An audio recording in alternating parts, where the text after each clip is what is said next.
শুভ দুপুর বন্ধুরা, আজকে ডিম আলু আর বাসমতি রাইস দিয়ে বিরিয়ানি করব। এজন্য ডিম আর আলুটা সিদ্ধ বসিয়ে দিয়েছি, সিদ্ধ হয়ে গেছে, নামিয়ে দিলাম।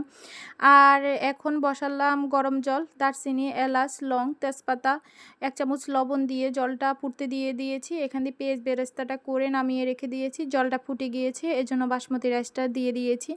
বাসমতি রাইসটা হয়েছে না একটু দেখলাম যে না আর কিছুক্ষণ সিদ্ধ হবে, তো আমি এখানে ডিমগুলা ভাজতে দিয়ে দিয়েছি। এখানে লবণ 1 চামচ আর আধা চামচ হলুদের গুঁড়া দিয়ে ডিমগুলা ভেজে আমি তুলে রেখে দিয়েছি। এখন ওই তেলেই আবার আমি ডিমগুলা ভাজছি, ওখানে লবণ আর হলুদ দিয়ে একটু ভাজতে দিয়ে দিয়েছি।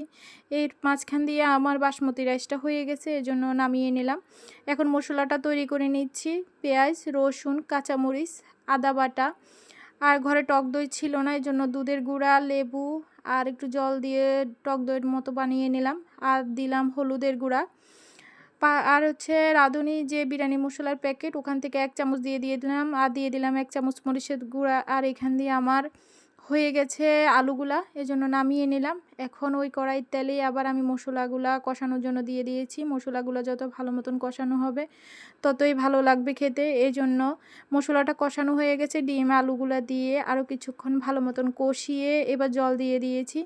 ঝোলগুলা যখন ফুটে গিয়েছে তো কয়েকটা কাঁচামরিচ দিয়ে দিয়েছি।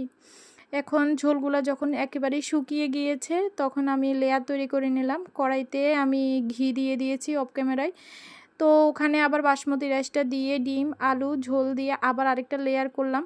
লেয়ার করে আবার ডিম আলু যে তরকারিটা পুরোপুরি ছিল ওটা দিয়ে আমি আরেকটা লেয়ার করে উপরে পেঁয়াজ বেরেস্তা করে রেখেছিলাম।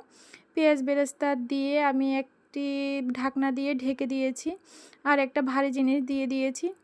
আমি এমনি বিরিয়ানিটা কিন্তু একটা তাপার উপরে বসিয়ে দিয়েছি। বিরিয়ানিটা কেমন হয়েছে আপনাদেরকে দেখাচ্ছি। আর আমি বাচ্চাদের জন্য, আমাদের জন্য, সবার জন্য বেড়ে নিচ্ছি প্লেটে। কেমন হয়েছে দেখেন। খেতে তো অসম্ভব মজা হয়েছে, সত্যি বলতে আমরা সবাই খেয়েছি, খুবই মজা পেয়েছি। আর দিয়ে দিলাম লেবু, শসা, পেঁয়াজ। আজকে আমাদের এই দুপুরের এই আয়োজন। আলুগুলো অনেক সুন্দর নরম হয়েছে, খেতে অনেক মজা হয়েছে। আর আপনারা যারা আমাদেরকে আনফলো করে দিচ্ছেন আপনাদেরকে অনেক অনেক অভিনন্দন, অনেক ভালোবাসা। শুভ দুপুর বন্ধুরা, আজকে ডিম আলু আর বাসমতি রাইস দিয়ে বিরিয়ানি করব। এজন্য ডিম আর আলুটা সিদ্ধ বসিয়ে দিয়েছি, সিদ্ধ হয়ে গেছে, নামিয়ে দিলাম। আর এখন বসালাম গরম জল, দারচিনি, এলাচ, লং, তেজপাতা, 1 চামচ লবণ দিয়ে জলটা ফুটতে দিয়ে দিয়েছি। এখান দিয়ে পেঁয়াজ বেরেস্তাটা করে নামিয়ে রেখে দিয়েছি। জলটা ফুটে গিয়েছে, এজন্য বাসমতি রাইসটা দিয়ে দিয়েছি।